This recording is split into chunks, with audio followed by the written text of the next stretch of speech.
Bonjour tout le monde! Alors, bienvenue sur mon site personnel needfortrend.com. En fait, oui, j'ai un .com. Je me suis acheté un domaine pour être plus professionnel. Bref, aujourd'hui, je fais une capsule web, en fait, en parallèle avec l'article que j'ai écrit et publié hier soir. Donc, une capsule web qui concerne la planification d'un réveillon de Noël réussi. Je prends encore mon café parce qu'on est quand même le matin.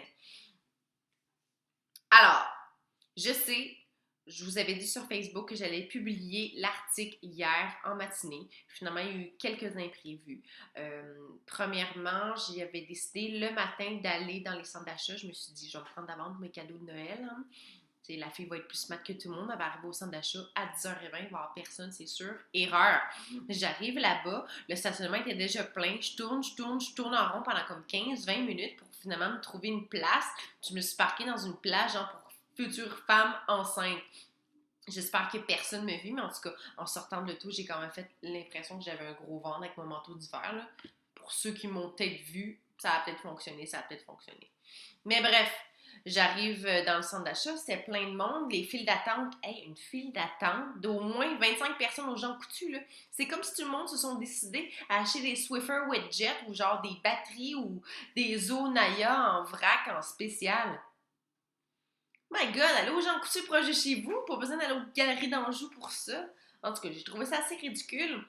Puis ça m'a tellement découragée. J'y suis restée, à peine une demi-heure pour faire les courses que j'avais à faire. Mais sinon, le shopping pour les cadeaux de Noël cette année, là, ça va se faire online, ça c'est sûr et certain. Parce que les gens impatients qui se bousculent là, en mode Black Friday ou genre 26 décembre, Boxing Day, là. Moi, je suis jamais dans les centres commerciaux pour ça, là. Tu sais, pour un petit rabais de 2-3 piastres, ok, peut-être pour les gros morceaux, ça peut être avantageux, mais à me fesser dessus, puis à me faire marcher dessus, puis me faire bousculer par d'autres clients qui ne savent pas vivre, non merci. Bon, c'était ma petite crise de shopping, mais bon, venons-en aux faits.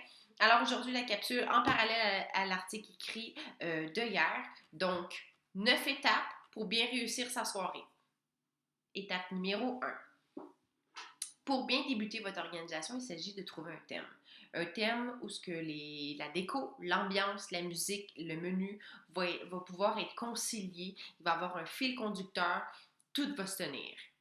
Moi, mon thème, c'est le tartan et le confort. Alors, tartan ici, tartan ici, tartan ici. Ben, en fait, c'est le même. Ouais. Le grand retour du tartan dans le milieu de la mode et de la déco. Je me suis juste inspirée de la grosse tendance. Puis il y a plein de choses en boutique pour justement trouver les petits accessoires, les petites touches qui vont faire de votre événement un super événement avec une ambiance chaleureuse. Donc, si vous voulez me copier avec mon thème de tartan, allez-y fort. Je le donne à tout le monde. Je suis là pour vous donner des idées. Si vous avez envie de me copier, let's go. No worries. Étape numéro 2. Rédiger une lettre d'invitation. Moi, je trouve ça important de rédiger une belle lettre d'invitation. Comme vous pouvez voir, la mienne, elle a 2 pages. Elle est assez longue, ça m'a pris à peu près une semaine à rédiger, mais je trouve ça important. 1, de ne pas faire de fautes. 2, de pouvoir rejoindre tous vos invités. Parce que c'est bien beau faire un groupe Facebook, mais on s'entend que c'est quand même assez limité, là. Peut-être que votre oncle, votre tante, on s'entend que grand-maman et grand-papa n'ont sûrement pas un compte Facebook. Mais en tout cas, moi, dans ma famille, mes grands-parents n'ont pas de compte Facebook. Mes oncles, mes tantes, bof. Même mon père et ma mère n'ont pas de Facebook. Bref. Donc, vous pouvez utiliser Post Canada. Vous savez, ça existe encore. Pas parce qu'on est dans un monde super technologique qu'on peut envoyer une lettre par la poste. Un timbre, ça coûte pas cher. Vous allez chez Jean Coutu, ils vont vous en donner une lisière. Puis c'est tout le temps le fun d'aller poster des lettres. En tout cas, moi, je tripe bien raide. Donc, vous pouvez faire un événement Facebook, vous pouvez envoyer vos lettres par la poste. Vous pouvez aussi utiliser les adresses courriel. Vraiment trouver toutes les solutions pour rejoindre tout le monde, pour être sûr que tout le monde sache bien que vous faites un événement le 24 décembre. C'est très important. Puis c'est important également de rédiger une belle lettre d'invitation. Il ne s'agit pas juste de dire « Ah, bon, apportez votre pantoufle, votre petit chandail qu'on fout de Noël avec vos sapins brodés, puis venez-vous-en, on va faire le party, puis on va danser le rigodon en mangeant de la tourtière. » C'est un peu conventionnel. C'est un peu comme monsieur et madame tout le monde. Moi, j'aime personnifier un peu la lettre, prendre mon temps pour l'écrire, m'assurer qu'il n'y ait vraiment pas de faute, en fait, parce que dans ma famille, j'ai des professeurs, donc je vais vraiment donner le bon exemple. Pas avoir l'air d'une fille illettrée, tu sais, j'ai quand même un bac de technique, tu sais, la fille, elle a étudié longtemps, longtemps, longtemps pour être finalement designer. Mais bon, venons-en au fait qu'il faut vraiment écrire une belle lettre d'invitation. Je trouve que ça incite les gens à venir. Ça leur donne une petite idée aussi de la soirée qui les attend le 24 décembre. Trouver les bons mots pour leur donner l'espèce d'eau à la bouche, de titillement, de... Tu sais, qui ont vraiment hâte de venir à votre événement, là. De rendre ça vraiment big. Puis que faites en sorte que quand ils arrivent aussi à votre événement, ça soit big, là. On s'entend, il faut que les deux aient ensemble. Mais bon, écrivez une belle lettre, faites pas de faute d'orthographe. Une faute d'orthographe, des fois, ça peut être complètement irritant, puis ça peut vraiment leur donner pas envie de venir à votre party parce que vous savez pas écrire. Je vous donnerais bien un exemple de ma lettre, mais ça va être trop long. Comme ma lettre, elle est 2 pages. Bon. Faites juste personnel, puis ça va bien aller. Alors, je vais vous en donner un petit exemple, OK? Contrairement à l'an dernier, il n'y a pas encore de flocons de neige à l'horizon. Bon, on s'entend que j'ai écrit ma lettre il y a 1 mois et demi. Tu sais, je suis pas niaiseuse, il y a de la neige partout dehors. Ça fait déjà 2 fois que je suis reste pognée avec mon auto dans un banc de neige. Mais bon. Donc, il n'y a pas encore de flocons de neige à l'horizon. Je m'en réjouis. Moi qui déteste l'hiver, c'est assez ironique. Tu sais, je suis la meilleure, genre, sur la terre pour organiser des réveillons de Noël puis planifier ça à l'avance. Mais j'aime pas l'hiver. Bref. Si au moins Christmas serait dans une température d'été, ça serait génial. Mais chose certaine, il commence à faire drôlement froid. Je ne peux pas croire que dans un mois, je sais bien écrire, mais j'ai de la difficulté à lire, ça c'est certain. Je peux pas croire que dans moins d'1 mois, je sortirai mes grosses bottes d'hiver anti-slotch, mon gros manteau d'hiver et le nécessaire pour défroster les maudites vitres de mon auto. Tu sais, juste ça, ces 3 petites choses-là, ça fait en sorte qu'il y a une connexion avec votre invité, parce qu'en fait, lui aussi est un peu dans la même situation que vous. Je suis sûre qu'il reste pogné dans des bancs de neige, puis qui doit défroster pour ses vides de tout pour aller au travail à chaque matin. Donc vraiment, ça donne un lien avec la lettre, avec des faits qui sont réels, puis qui rejoignent les invités de votre famille également.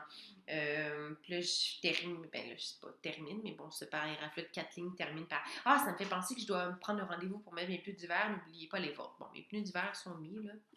On s'entend que ma lettre d'invitation, ça fait 1 mois que je l'ai écrit.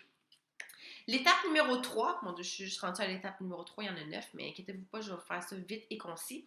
L'étape numéro 3, soyez pas gênés de demander une petite cotisation. C'est bien beau tout faire, tout soi-même, de tout ton portefeuille, mais ça coûte cher. Surtout avec un salaire de designer, moi j'ai besoin d'aide personnellement. L'épicerie du temps des fêtes, de réveillon de Noël coûte extrêmement cher au niveau temps également, tu sais, il faut être payé d'une certaine façon. Moi, ça me prend 2 mois à organiser ça, puis ça dure une soirée. Je veux dire, il faut quand même que j'ai besoin d'une petite cotisation, puis surtout pour tout le vin, en fait, qui est fourni pour toute la famille, pour toute la soirée. Tu sais, il en manque jamais, là.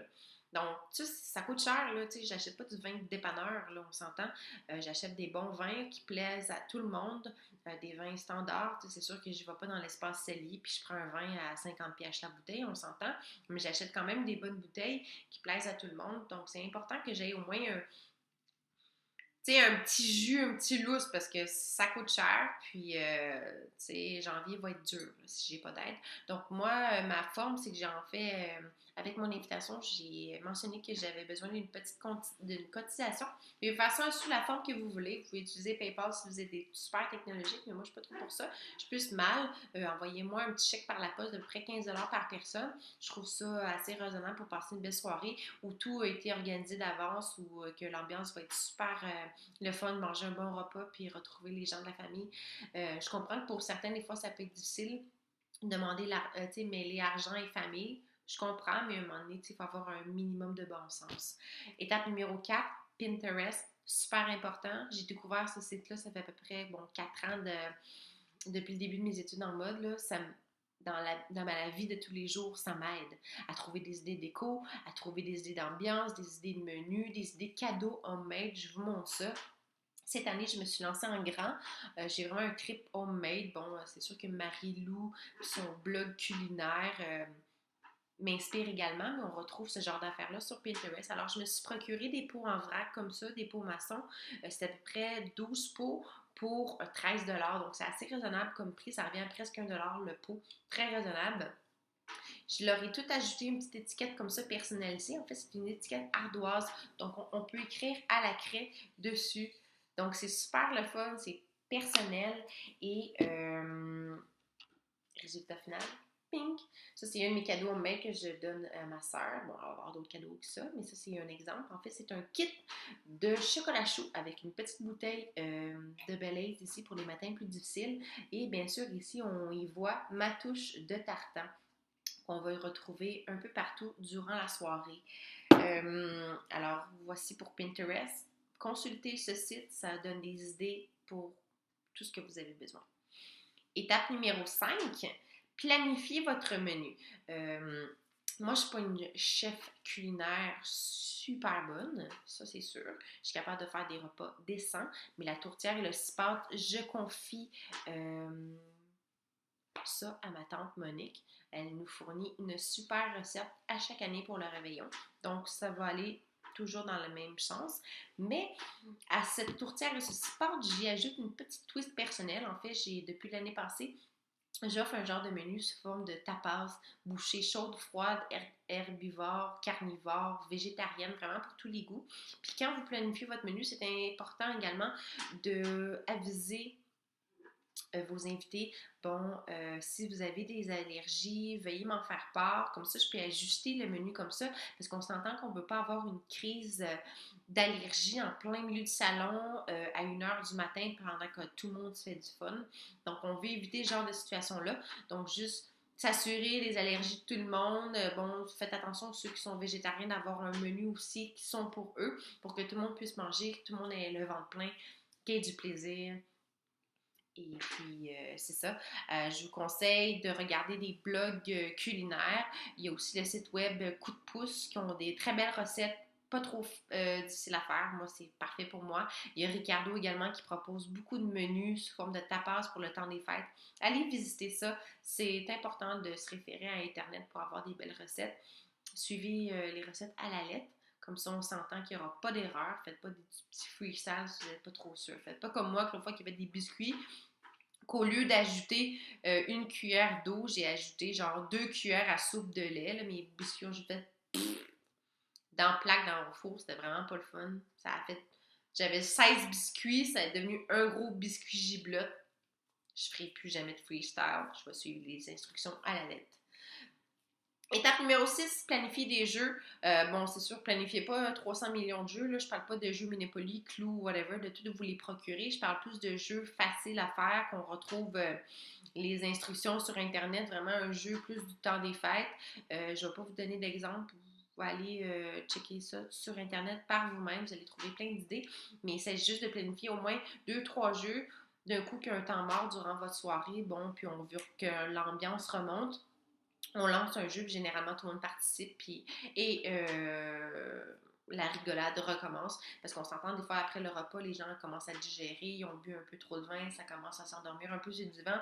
On veut pas ça durant la soirée. L'autre, elle peut se sentir un peu offusquée. Donc, il s'agit juste d'être bien préparé, de planifier 2-3 jeux.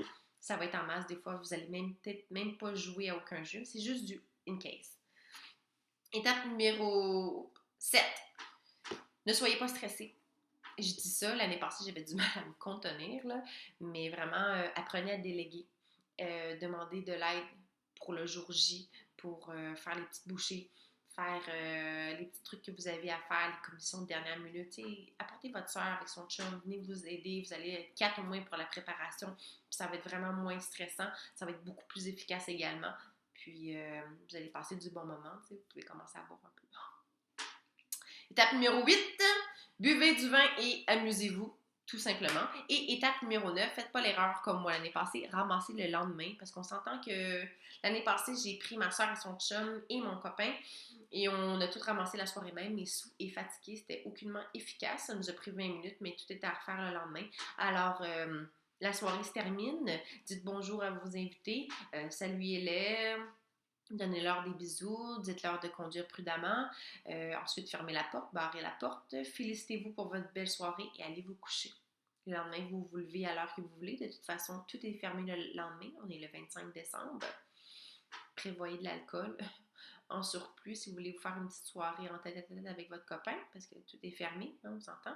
Les 20 dépanneurs, c'est pas terrible. Donc, c'est ça. Vous levez tard, profitez, vous déballez vos petits cadeaux, vous passez du bon temps avec les gens que vous aimez.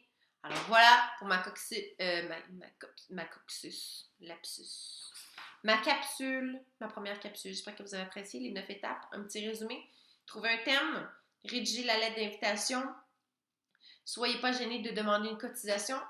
Pinterest, planifiez le menu, planifiez des jeux, soyez pas stressés, buvez du vin et ramassez le lendemain. 9 étapes. Ciao, bye!